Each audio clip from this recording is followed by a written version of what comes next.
चलिए बेटे, करते हैं आज की क्लास को शुरुआत। आज की क्लास में मैं टी आर जैन आपके लिए लेकर आया हूं एक नया टॉपिक, एक नया कंसेप्ट जो आज हम लोग क्लास में डिस्कस करेंगे। बेटा, सबसे पहले आप सब लोगों का हमारी विशेष एकेडमी की क्लास में स्वागत है।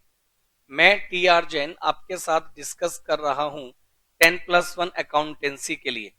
बेटा, सबसे पहली बात बता दूं, ये आपका 10+1 अकाउंटेंसी का सिलेबस हम लोग डिस्कस कर रहे हैं। 10+1 अकाउंटेंसी का जो सिलेबस है, ये बेटे मैं आप लोगों के साथ डिस्कस कर रहा हूं। और 10+1 अकाउंटेंसी के इस पेपर में मैंने आप लोगों को अभी तक कुछ चैप्टर्स डिस्कस करवाए, जिनमें से basic accounting equation, journal entries, ये सब बताया। डबल एंट्री सिस्टम, ये रूल मैंने आपको बताया। आज की जो हम लोग क्लास डिस्कस करने वाले हैं उसका नाम है बेटा accounting for goods and services tax. लिखेगा, आज की जो हमारी क्लास है उसका नाम है accounting for goods and services tax, जिसे कि आप शॉर्ट फॉर्म में बोलते हैं GST, goods and services tax, जिसे आप नाम देते हैं बेटे GST, goods and services tax, जिसे आप नाम देते हैं GST.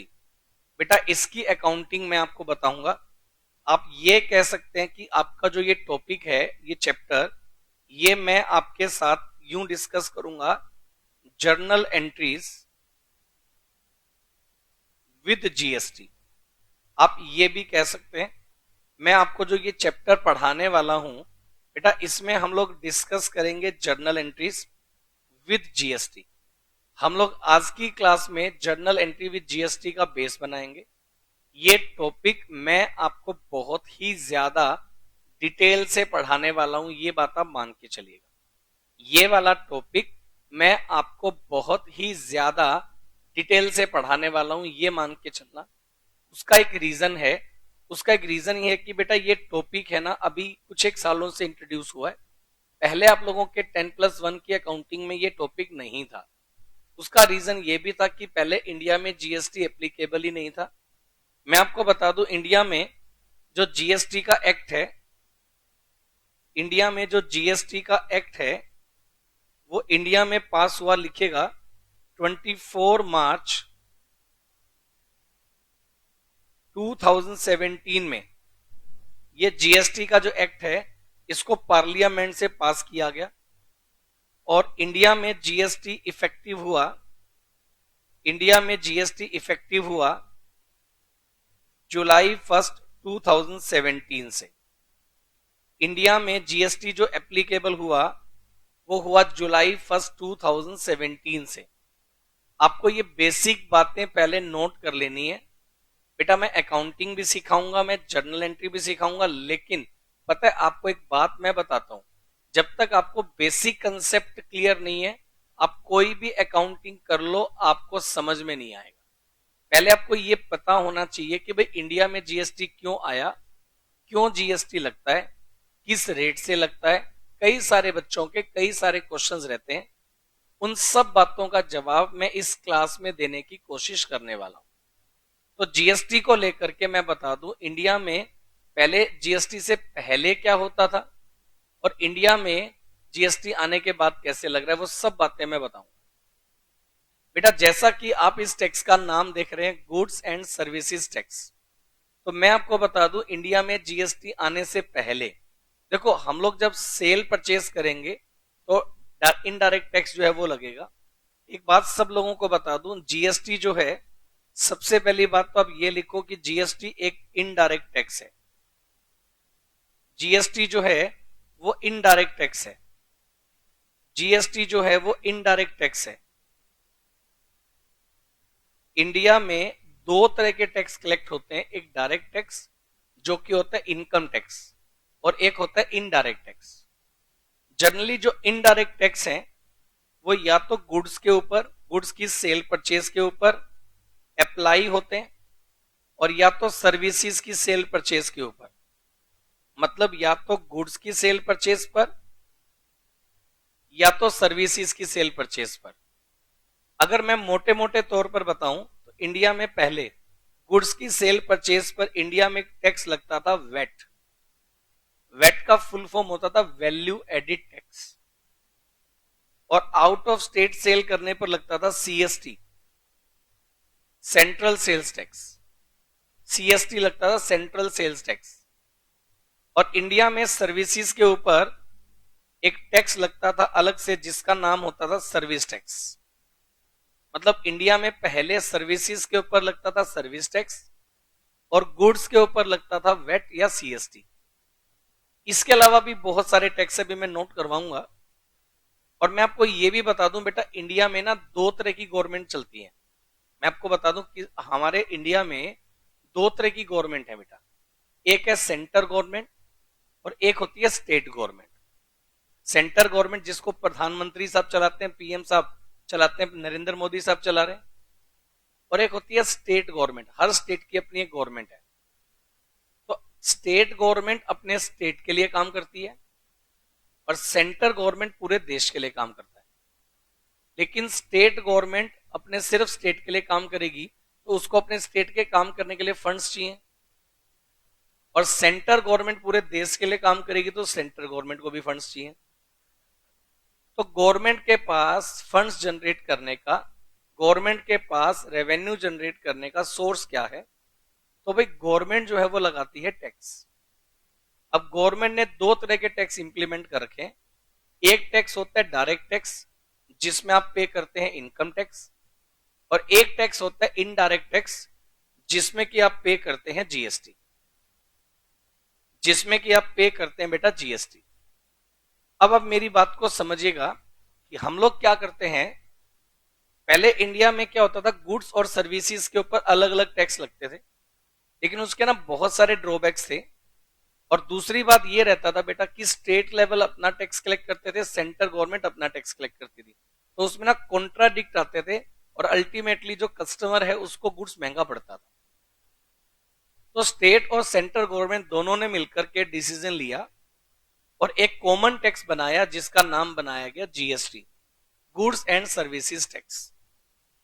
Goods and services tax generally अगर मैं बताऊं तो जीएसटी जो मर्ज किया गया, मैं आपको बताता हूं। इंडिया में एक लगता है एक्साइज टैक्स, एक्साइज ड्यूटी, आप इसको लिख सकते हो। इंडिया में ना एक लगती है एक्साइज ड्यूटी। एक्साइज ड्यूटी जो लगती है वो प्रोडक्शन पर लगती है। मैं आपको बता दूं, आप जब कोई भी प्रोडक्ट बनाकर प्रोडक्शन करते हो तो प्रोडक्शन करने पर एक्साइज ड्यूटी आपको देनी पड़ती है। प्रोडक्शन करने पर एक्साइज ड्यूटी आपको देनी पड़ती है। इसी तरह से अगर आप सर्विसेज देते हैं तो सर्विस टैक्स आपको देना पड़ता था। इंडिया में अगर आप कोई भी सर्विसेज प्रोवाइड करते हैं तो आपको सर्विस टैक्स देना पड़ता था। जितने भी सर्विस सेक्टर हैं, चाहे वो टेलीकम्युनिकेशन सर्विस है, चाहे वो एजुकेशनल सर्विस है, जहां भी सर्विसेज की बात होती थी वहां इंडिया में सर्विस टैक्स देना पड़ता था। और जब आप सेल परचेज करते थे, ये तो एक्साइज तो हो गया प्रोडक्शन पर, सर्विस देने पर लग गया सेल्स सर्विस टैक्स। और एक होता था central sale tax, central sales tax, एक होते थे ये सेंट्रल सेल्स टैक्स। इसको शॉर्ट फॉर्म में सीएसटी बोलते थे। ये तब लगता था बेटा जब आप कोई भी product out of state sale करते थे। मतलब हरियाणा अपना प्रोडक्ट यूपी को सेल कर रहा है, यूपी महाराष्ट्र में सेल कर रहा है, तो प्रोडक्ट को सेल करने पर सीएसटी लगता था। और ये जो तीनों टैक्स हैं, ये तीनों टैक्स जो है वो सेंटर लेवल पर कलेक्ट होते थे। दैट मींस इनको सेंटर गवर्नमेंट कलेक्ट करती थी। ये तीनों जो टैक्स हैं जो मैंने आपको बताया, इनको सेंटर लेवल पर कलेक्ट किया जाता था। मतलब इसको सेंटर गवर्नमेंट, मैंने बताया ना दो तरह की गवर्नमेंट है, एक स्टेट गवर्नमेंट और एक सेंटर गवर्नमेंट। तो सेंटर गवर्नमेंट जो है इन तरह के टैक्स कलेक्ट करती थी। तो एक तो ये जो सेंट्रल लेवल टैक्स थे, मैं आपको बता दूं, ये जो सेंट्रल लेवल टैक्स थे एक तो इनको इंक्लूड किया गया जीएसटी में, गवर्नमेंट ने बोला भी एक तो इनको जीएसटी में कवर कर लो। ये सेंटर लेवल के टैक्स थे। मैं आपको बता दूं, जो सेंटर गवर्नमेंट चलाई जाती है तो सेंटर गवर्नमेंट ये टैक्स कलेक्ट करती है। मतलब अगर आप एक्साइज ड्यूटी पे करेंगे तो वो सेंटर गवर्नमेंट को जाता है, अगर आप सर्विस टैक्स पे करेंगे वो भी सेंटर गवर्नमेंट को जाता था, अगर आप सीएसटी पेड करते थे वो भी सेंटर गवर्नमेंट को जाता था। अब सब लोग इसको नोट करके चलना बेटा, अगर आप इसको नोट नहीं करेंगे तो बात ऊपर से चली जाएगी, और मैं आपको ये बहुत तसल्ली से बहुत प्यार से पढ़ाऊंगा, ये बात आप मान के चलना। अब ये तो बात हुई सेंटर लेवल की। अगर मैं स्टेट लेवल की बात करूं, अगर मैं स्टेट लेवल की बात करूं कि स्टेट लेवल पर कौन से टैक्स लगते थे, लिखते चलो आप बेटा। मैं आपको बता दूं कोई भी चीज छोड़ूंगा नहीं और इतना प्यार से तसल्ली से करवा दूंगा, आपको मजा ही आ जाएगा, और आपने कभी सोचा भी नहीं होगा इतना बढ़िया टॉपिक हो जाएगा। मैं आपको सच्चाई बता दूं, मैं आपको बता दूं सेल्स स्टेट लेवल पर एक टैक्स लगता था जिसको बोलते थे ऑक्ट्रॉय, या इसको हम लोग बोलते थे एंट्री फीस। हर स्टेट अपने स्टेट में गुड्स की डिलीवरी आने पर ऑक्ट्रॉय ड्यूटी चार्ज करता था। स्टेट को भी तो टैक्स कलेक्ट करने हैं, सेंट्रल गवर्नमेंट ने टैक्स कलेक्ट करके अपने पास रख लिया, स्टेट कहता है भी हमें भी अपना स्टेट चलाना है तो हमें भी तो टैक्स वसूल करना पड़ेगा, तो स्टेट एक तो कलेक्ट करता था ऑक्ट्रॉय ड्यूटी, एक स्टेट जो है वो चार्ज करता था परचेज टैक्स।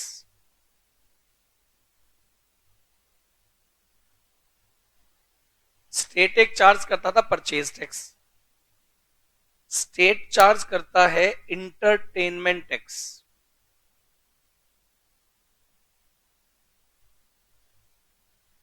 स्टेट चार्ज करता था इंटरटेनमेंट टैक्स।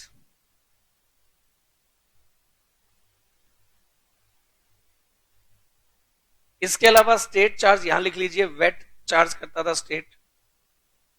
वेट जो है वैल्यू एडिड टैक्स, ये भी स्टेट चार्ज करता था।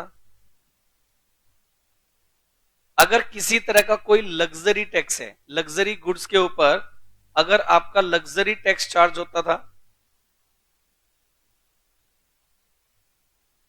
ये भी स्टेट चार्ज करता था। कई सारे इनडायरेक्ट टैक्स हैं जो स्टेट चार्ज करता था। टैक्स ऑन लॉटरी, अगर आप कोई लॉटरी बिजनेस चलाते हैं तो tax on lottery, lottery business पर टैक्स जो है वो स्टेट गवर्नमेंट चार्ज करता है। तो ये इतने सारे, इसके अलावा भी है, मैंने कॉमन बताए, ये सारे टैक्स जो है वो स्टेट गवर्नमेंट चार्ज करती है। अब सेंटर गवर्नमेंट ने तो एक्साइज, सर्विस टैक्स और सीएसटी ये चार्ज किया। स्टेट गवर्नमेंट ऐसे छोटे छोटे टैक्स चार्ज करती थी जिसमें लॉटरी इनकम पर, लॉटरी पर tax, luxury tax luxury goods के ऊपर, वेट, ऑक्ट्रॉय, परचेज टैक्स और इंटरटेनमेंट टैक्स। अब जो ये स्टेट लेवल के टैक्स थे इन सबको मर्ज कर दिया गया, इसको भी बोला गया भी मर्ज करो। ये जो स्टेट लेवल के इतने सारे टैक्स हैं, स्टेट लेवल टैक्स जो इतने सारे हैं, इनको भी मर्ज करके जीएसटी में कन्वर्ट कर दिया गया। बोला गया भी इनका भी क्या बना दो आप, जीएसटी। तो सेंट्रल लेवल के जो टैक्स थे और स्टेट लेवल के जो टैक्स थे, इन दोनों को मर्ज करके जीएसटी बना दिया गया। अभी मैं धीरे धीरे ट्रैक पर आऊंगा।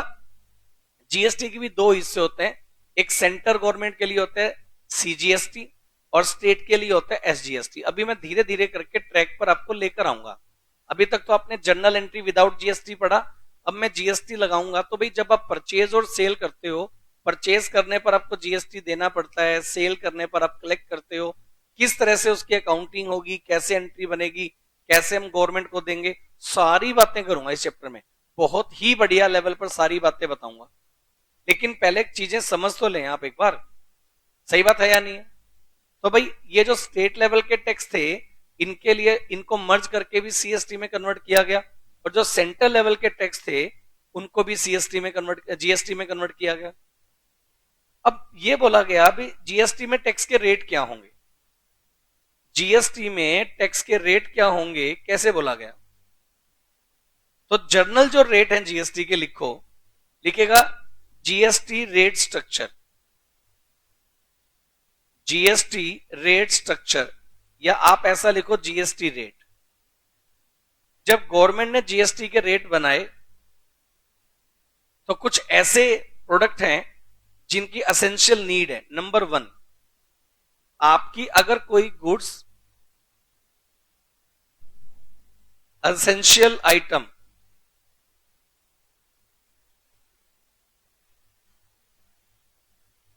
Essential items including food,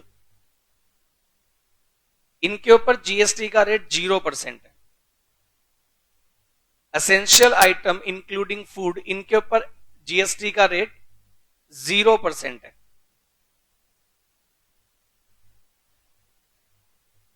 common use item,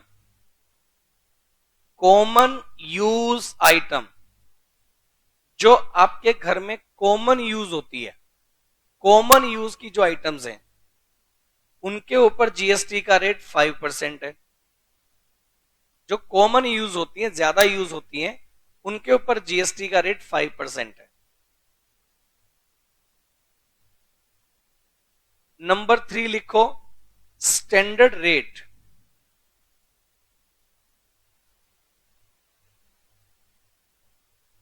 standard rate GST का जो है वो 12% है।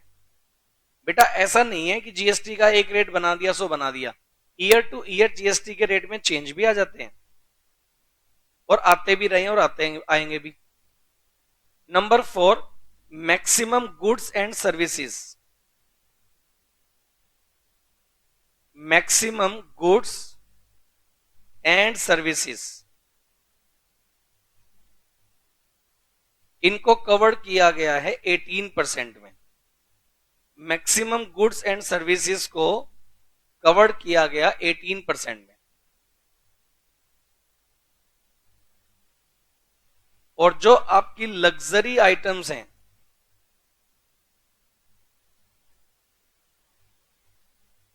इसके अलावा तंबाकू,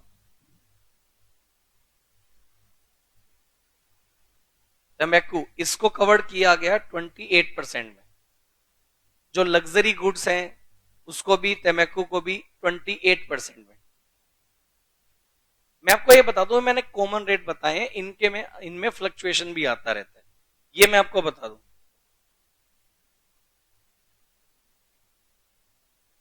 अब आप ये बताओ, इतना तो हो गया जीएसटी के रेट के बारे में। मैं आपको ये वाली बात बता दूं कि जब आप जीएसटी की बात करेंगे, जीएसटी पेड ऑन परचेज। बेटा जब आप जीएसटी पेड करेंगे ना परचेज करने पर, आप अगर ईमानदारी से समझेंगे आपके डाउट ही नहीं आएंगे। बेटा आप ईमानदारी से समझेंगे आपके डाउट आएंगे ही नहीं। आप इसको बढ़िया लेवल पर करते चलो। जीएसटी पेड अगर आप करेंगे परचेज करने पर, मैं आपको याद करा दूं, तो उसे बोला जाता है इनपुट जीएसटी। उसे हम लोग नाम बोलेंगे बेटा इनपुट जीएसटी। अगर आप परचेज करने पर पेड करते हैं, उससे हम लोग नाम देंगे बेटा इनपुट जीएसटी। और सेल करने पर आप जीएसटी लेंगे तो उसका नाम होगा आउटपुट जीएसटी। परचेज करने पर इनपुट और सेल करने पर आउटपुट। परचेज करने पर इनपुट जीएसटी और सेल करने पर आउटपुट जीएसटी कलेक्ट होगा। अगर आप परचेज करते हैं with in state, purchase with in state, अगर आप परचेज करते हैं बेटा विद इन स्टेट, अपने स्टेट में रहकर, परचेज विद इन स्टेट, अगर आप परचेज करते हैं अपने स्टेट में, तो मैं आपको याद करा दूं, आपको देना पड़ता है इनपुट सीजीएसटी और आपको देना पड़ेगा इनपुट एसजीएसटी। ये आपको देना पड़ेगा। फॉर एग्जाम्पल, एक जीएसटी का रेट 18% है एक गुड्स के ऊपर। फॉर एग्जाम्पल, एक गुड्स के ऊपर जीएसटी का रेट 18% है और आपने वो goods with in state purchase किया, तो भाई 9% आपको देना पड़ेगा सीजीएसटी और 9% आपको देना पड़ेगा एसजीएसटी। सही बात है, सीजीएसटी देना पड़ेगा 9%, एसजीएसटी देना पड़ेगा 9%। और अगर आप परचेज करते हैं out of state, purchase out of state, अगर आप आउट ऑफ स्टेट परचेज करते हैं बेटा, परचेज करते हैं आउट ऑफ स्टेट, अगर आप परचेज करते हैं आउट ऑफ स्टेट तो बेटे आपको देना पड़ेगा इनपुट आईजीएसटी, जिसका रेट होगा 18%। ये आपको कंबाइंड देना पड़ेगा, इनपुट आईजीएसटी आपको कंबाइंड देना पड़ेगा। और ये जाएगा एक बार पूरा का पूरा सेंटर गवर्नमेंट को, बाद में सेंटर गवर्नमेंट इसका एक हिस्सा स्टेट गवर्नमेंट को फॉरवर्ड करती है। लेकिन अगर आप आउट ऑफ स्टेट करके लाएंगे तो आपको आईजीएसटी पे करना पड़ेगा, तो सारा पैसा एक बार स्टेट को सेंटर गवर्नमेंट को जाएगा, बाद में उसका उसमें से जो स्टेट का हिस्सा है वो स्टेट को सेंटर गवर्नमेंट फॉरवर्ड कर देगी। तो परचेज विद इन स्टेट है तो आपको सीजीएसटी एसजीएसटी देना पड़ेगा, और आउट ऑफ स्टेट है तो आईजीएसटी देना पड़ेगा। और अगर बात करेंगे सेल्स की, जीएसटी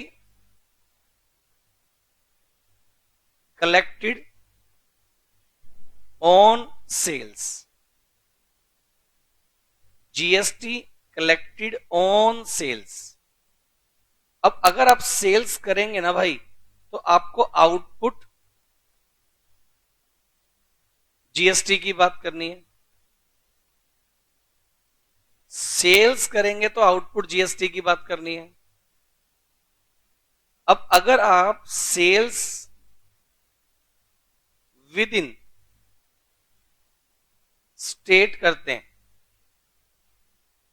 अगर आप सेल्स विद इन स्टेट करते हैं तो बेटे आपको देना पड़ेगा आउटपुट, आपको कलेक्ट करना पड़ेगा आउटपुट सीजीएसटी, और एक आपको कलेक्ट करना पड़ेगा आउटपुट सीजीएसटी। मान लेते हैं 18% आपका जीएसटी का रेट है, तो 9% आपको कलेक्ट करना पड़ेगा सीजीएसटी और 9% आपको कलेक्ट करना पड़ेगा एसजीएसटी। ये हो गया परचेज करने पर, सेल करने पर। और अगर आप जैसे आउट ऑफ स्टेट परचेज करते थे तो आपको देना पड़ता था आईजीएसटी, उसी तरह से सेल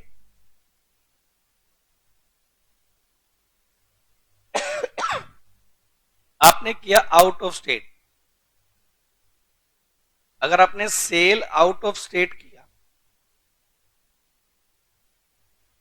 अगर आपने सेल आउट ऑफ स्टेट किया तो आउटपुट आईजीएसटी और एट द रेट ऑफ 18% ये आ जाएगा। सेल किया तो आउटपुट आईजीएसटी कलेक्ट करना पड़ेगा जिसका रेट है 18%, ये आ जाएगा बेटा। अब सब लोग मेरे को ये वाली बात बताओ, ये क्लियर क्या? परचेज करने पर इनपुट जीएसटी, सेल्स करने पर आउटपुट जीएसटी। परचेज करने पर कलेक्ट पेड करना पड़ेगा, सेल्स करने पर आप कलेक्ट कर दोगे बाद में। जर्नली क्या होता है, सोचो 1,00,000 रुपए का आप परचेज करके लाए और जीएसटी का रेट है एट द रेट ऑफ 18%, तो आपको 18,000 जीएसटी पेड करना पड़ा होगा। आपको परचेज करने पर 1,00,000 रुपए के ऊपर 18% रेट से जीएसटी आपको पेड करना पड़ा होगा 18,000। आपने बाद में वही 1,00,000 रुपए वाला स्टॉक 1,50,000 में बेटा सेल कर दिया, जिसके ऊपर at the rate of 18% GST आपने कलेक्ट कर लिया। अब 1,50,000 रुपए के ऊपर अगर आप जीएसटी 18% से कलेक्ट करेंगे तो आपको जीएसटी कलेक्शन के नाम पर मिला 27,000। आपको जीएसटी कलेक्शन के नाम पर कितना मिला? 27,000। तो भाई आपकी जीएसटी लायबिलिटी जो बनेगी, जीएसटी जो लायबिलिटी बनेगी, मैं आपको बता दूं, जीएसटी की जो लायबिलिटी बनती है, मोटे मोटे तौर पर बता रहा हूं मैं आपको एक बार, output tax, output GST minus input GST, ये होगा। अगर मैं बात करूं, आउटपुट है 27,000 और इनपुट है 18,000, तो आपकी जीएसटी की लायबिलिटी 9,000 हो। मतलब ये कि जो इनपुट टैक्स आपने पे किया था, और जब आप आउटपुट टैक्स कलेक्ट करेंगे तो आउटपुट में से इनपुट माइनस होकर रिमेनिंग आपको गवर्नमेंट को देना पड़ेगा। मतलब अल्टीमेटली जीएसटी कस्टमर की जेब से जाएगा, आपकी जेब से नहीं जाएगा। ये वाली बात मैं आप सब लोगों को क्लियर कर दूं कि जीएसटी कस्टमर की जेब से जाएगा, आपकी जेब से नहीं जाएगा। इसीलिए जीएसटी कलेक्ट करने और पेड करने में डीलर्स को तो कोई तकलीफ ही नहीं है, क्योंकि अल्टीमेटली कस्टमर से लेना है।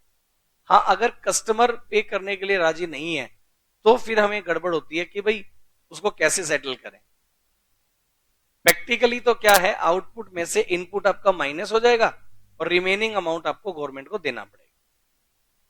अब सब लोग मेरे को ये वाली बात बताओ, इतना आपको क्लियर है क्या? मेरे को ये वाली बात बताओ सब लोग, इतना आपको क्लियर है क्या?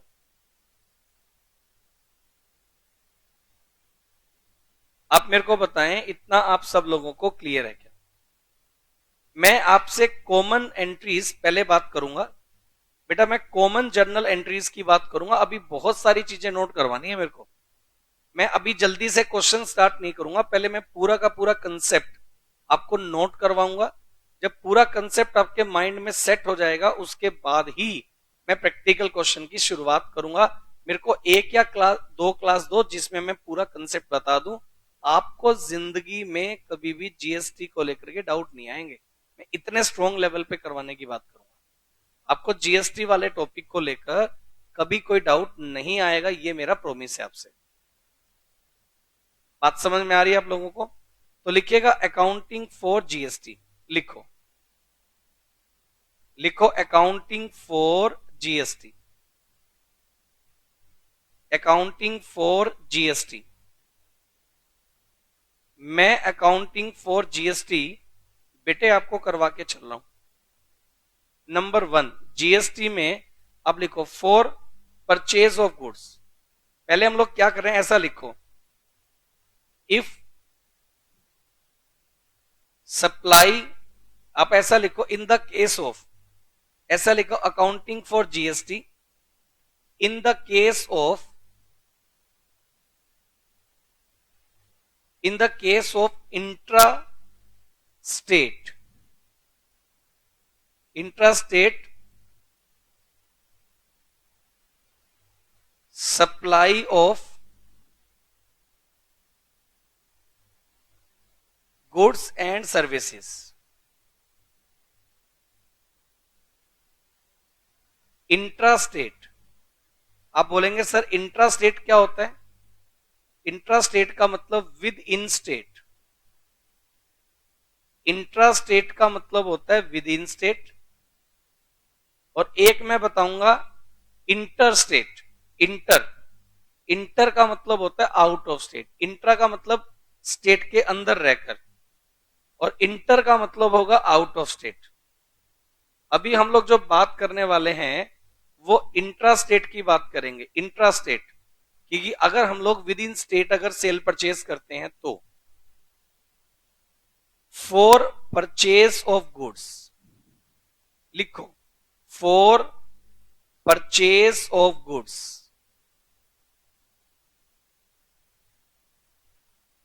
मैं आप लोगों को एक बात बोलूं, बीच में पढ़ाने के अलावा एक बात बोलूं बेटा, जिस दिन मैंने आप लोगों को सिलेबस स्टार्ट करवाया था ना, मैंने आपको एक बात बोली थी कि अगर आप बहुत अच्छे से तरीके से इसको पढ़ के चलेंगे मेरे साथ, तो एक दिन ऐसा ले आऊंगा कि आप, अगर आप एक बिजनेस फैमिली से बिलोंग करते हैं, तो आपके बिजनेस में होने वाली सारी अकाउंटिंग की डीलिंग आपको समझ में आने स्टार्ट हो जाएगी। अब जिस तरह से मैं अकाउंटिंग करवा रहा हूं, मैंने जर्नल पढ़ाया और टॉपिक पढ़ाए, तो मैं आपको बता दूं जैसे जैसे आप अकाउंट्स पढ़ोगे ना मेरे साथ, अब मैं टैक्सेशन की बात कर रहा हूं, लेजर की बात करूंगा, फाइनल अकाउंट्स की बात करूंगा, तो एक लेवल ऐसा आ जाएगा कि आप प्रॉपरली अपने बिजनेस के पूरे अकाउंट्स बनाना सीख जाएंगे। आप पूरे अपने बिजनेस के अकाउंटिंग बनाना सीख जाएंगे, ये मेरा आपसे प्रॉमिस है। तो चलिए, अगर हम लोग बात करेंगे विद इन स्टेट, अगर गुड्स को हम परचेज करते हैं, तो विद इन स्टेट अगर गुड्स को परचेज करेंगे तो भाई हम लोग क्या करेंगे, बात हो रही है intra state. With in state अगर आप गुड्स को परचेज करते हैं तो बेटे एंट्री बनानी पड़ेगी purchase account debit, purchase account debit, input CGST account debit, input SGST account debit.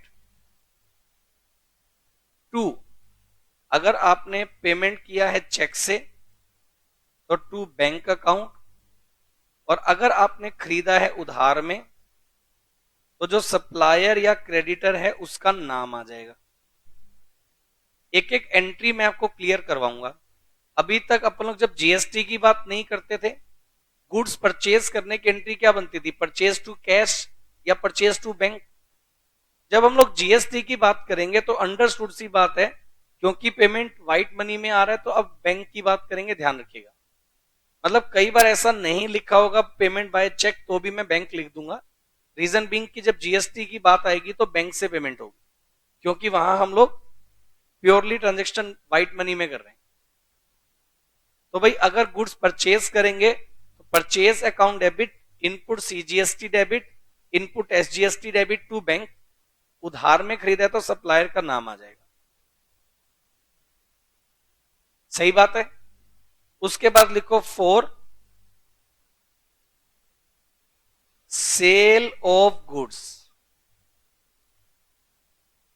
अगर आप गुड्स को सेल करते हैं, अगर आप बेटा गुड्स को सेल करते हो, सेल करने पर पैसा आएगा तो बैंक अकाउंट डेबिट, या तो तुम उधार सेल करोगे तो debtors account debit. To, sales account,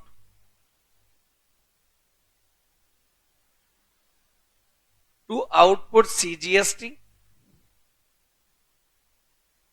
और to output SGST.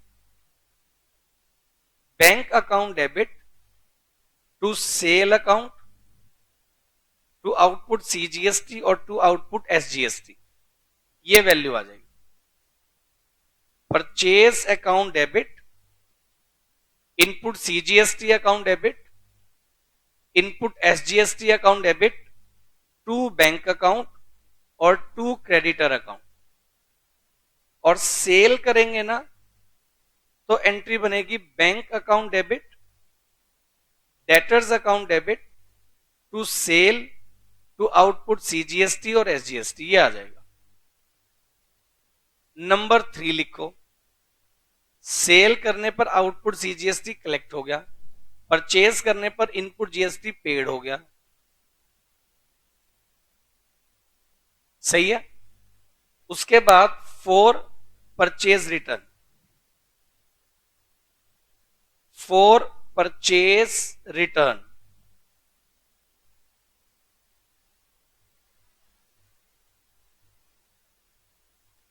For purchase return. अगर हम लोग परचेज रिटर्न की बात करेंगे, बेटा जब परचेज किया था तो अब ये देखो, परचेज करने पर एंट्री क्या बनी, purchase account debit, input GST debit to bank या क्रेडिटर। अगर परचेज रिटर्न करेंगे क्रेडिटर को तो भाई क्रेडिटर तो क्या हो जाएगा, डेबिट। परचेज रिटर्न किसको करेंगे, क्रेडिटर को, तो क्रेडिटर तो क्या हो जाएगा, डेबिट। परचेज रिटर्न क्या हो जाएगा, क्रेडिट। परचेज रिटर्न क्या हो जाएगा, क्रेडिट। और जो इनपुट सीजीएसटी और इनपुट एसजीएसटी जो तुमने पेड कर रखा था ना, अब वो कैंसिल हो जाएंगे। Creditor account debit to purchase return to input CGST input SGST, ये आ जाएगा। Number 4, for sales return.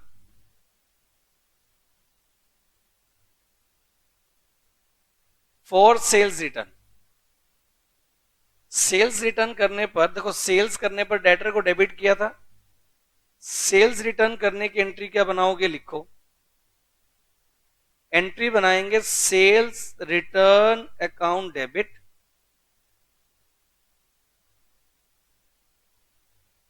Output CGST account debit output SGST account debit to debtors account, to debtors account, ये वाली एंट्री बन जाएगी। अब मेरे को ये वाली बात बताओ, ये वाली बात क्लियर है क्या? परचेज करने पर जीएसटी कैंसिल हो जाएगा इनपुट वाला परचेज रिटर्न करने पर, और सेल्स रिटर्न करने पर आउटपुट जीएसटी जो है वो कैंसिल हो जाएगा, ये कैंसिल हो जाएंगे अपने आप से। नंबर 5 लिखो, for purchase of fixed asset. For purchase of fixed assets,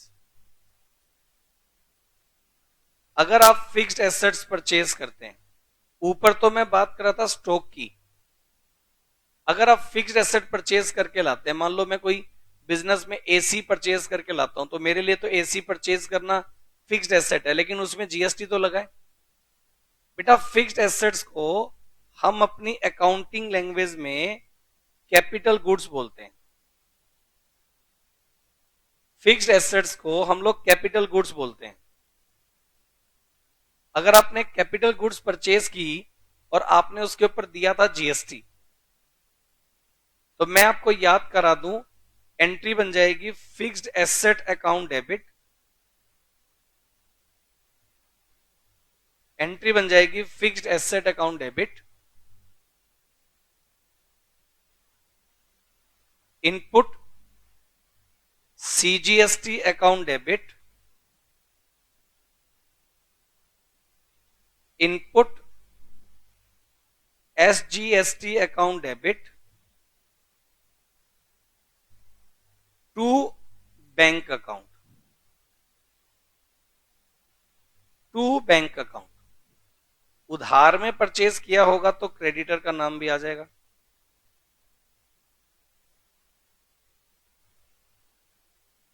सही बात है, गुड्स परचेज करेंगे तो भी जीएसटी लग गया, फिक्स्ड एसेट परचेज करेंगे तो भी लग गया। नंबर 6 लिखो, for payment of expenses. For payment of expenses, अगर हमने एक्सपेंसेस का पेमेंट किया, कई ऐसे एक्सपेंस हैं जिनके ऊपर जीएसटी लगेगा। फॉर पेमेंट ऑफ एक्सपेंसेस, कई ऐसे एक्सपेंस हैं जिनकी पेमेंट करने पर हमें जीएसटी देना पड़ेगा। तो अगर किसी भी एक्सपेंस की पेमेंट पर हमें जीएसटी देना पड़े, तो हम लोग एंट्री बनाएंगे एक्सपेंसेस अकाउंट डेबिट। अगर मैं सीए को लीगल फीस पेड करता हूं, तो भाई मेरे को उसकी फीस के ऊपर, कंसल्टेशन फीस के ऊपर जीएसटी देना पड़ेगा, चार्ज करेगा, क्योंकि उसकी तरफ से तो वो सर्विस है, मेरा तो एक्सपेंस है, उसकी तो सर्विस है ना। चलिए, expense account debit input CGST account debit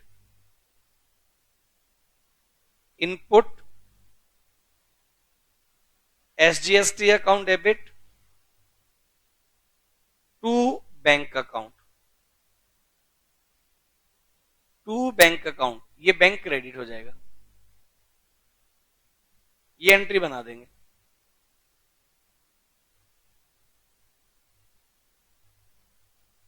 उसके बाद क्या है, point number 7,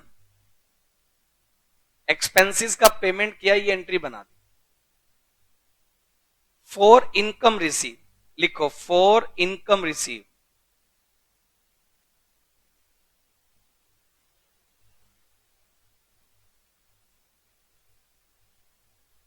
for income receive, like हम कमीशन बेसिस पर काम करते हैं और हमें कमीशन रिसीव होता है।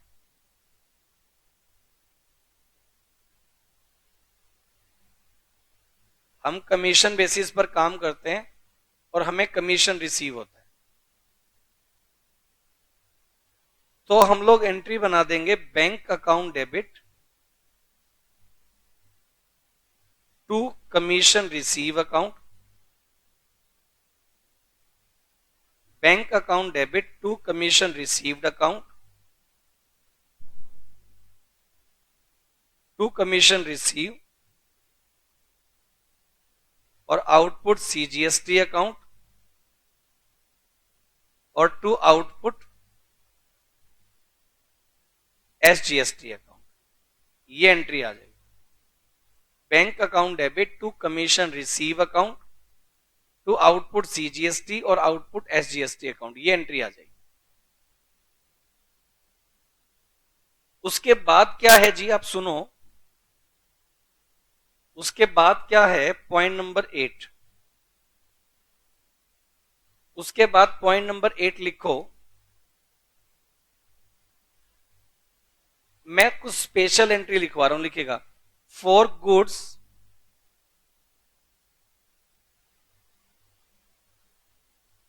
Withdraw for personal use.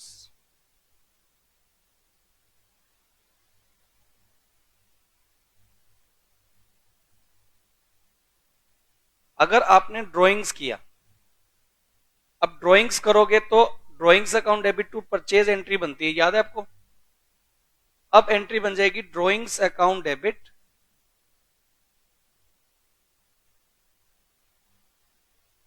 To purchase account,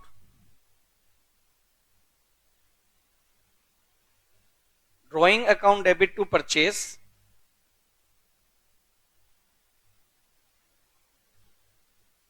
to input CGST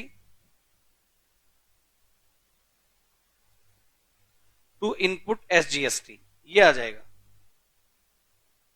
drawing account debit to purchase to input CGST और टू इनपुट एसजीएसटी, ये बनेगा। Drawing account debit to purchase to input CGST और input SGST, ये बनेगा।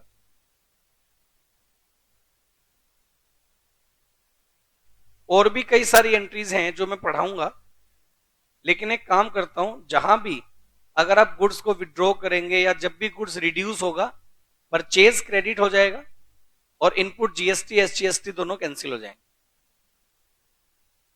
For last में क्या होगा, अब आप कभी तो जीएसटी पेड कर रहे हो, कभी आप कलेक्ट कर रहे हो, लास्ट में for setting of GST, last में जाके सेटिंग ऑफ जीएसटी का होगा और सेटिंग ऑफ होगा, सेटिंग ऑफ जीएसटी कैसे होगा मोटे मोटे तौर पर बता देता हूं, बाकी तो प्रैक्टिस क्वेश्चन में करवाऊंगा। आउटपुट जीएसटी में से इनपुट जीएसटी का सेटिंग ऑफ होगा। अभी तक आउटपुट सीजीएसटी आपका क्रेडिट होता था, उसमें से ये सेट ऑफ करके डेबिट कर दो और इनपुट सीजीएसटी को क्रेडिट कर दो। ये जब प्रैक्टिकल क्वेश्चन करवाऊंगा ना, तब आपको समझ में आएगा। और जो डिफरेंस अमाउंट है वो गवर्नमेंट को पेड हो जाएगा टू बैंक अकाउंट। आपने आउटपुट जीएसटी कलेक्ट किया ज्यादा, इनपुट पेड किया कम, तो वो आपस में सेटल हो जाएगा और जो डिफरेंस अमाउंट बचेगा वो टू बैंक अकाउंट गवर्नमेंट को पेड हो जाएगा। ये तो बात हो गई सीजीएसटी को लेकर। और एसजीएसटी को लेकर अगर बात करें तो output SGST account debit, output SGST account debit to input SGST account और to bank account, to bank account, ये एंट्री बन जाएगी। इस तरह से बेटे कुछ एंट्रीज हम लोग बनाएंगे। और मैं आपको ये भी बता दूं, अभी तो बहुत सारी चीजें हैं जो इस चैप्टर के डिटेल से हम लोग पढ़ेंगे।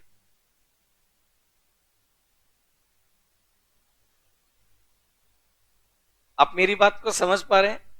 एक दो बच्चे का मैसेज आया, सर मजा आ रहा है, पढ़ाते जाओ, रुको मत, आज लंबी क्लास ले लो। बेटा मेरी नेक्स्ट क्लास होगी, नेक्स्ट क्लास में हम इसकी प्रैक्टिस करेंगे।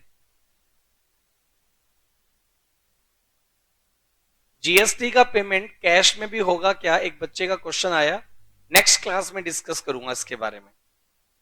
आज मैंने जीएसटी के बारे में बेसिक रेट बता दिए और एंट्रीज क्या होंगी वो बता दी। इंडिया में जीएसटी कब आया, कौन से टैक्स को मर्ज करके जीएसटी बनाया गया, ये सारी बातें मैंने बताई। होपफुली आज की क्लास बढ़िया रही होगी, मैं मान के चल रहा हूं। अगली क्लास में फिर बढ़िया से मिलेंगे।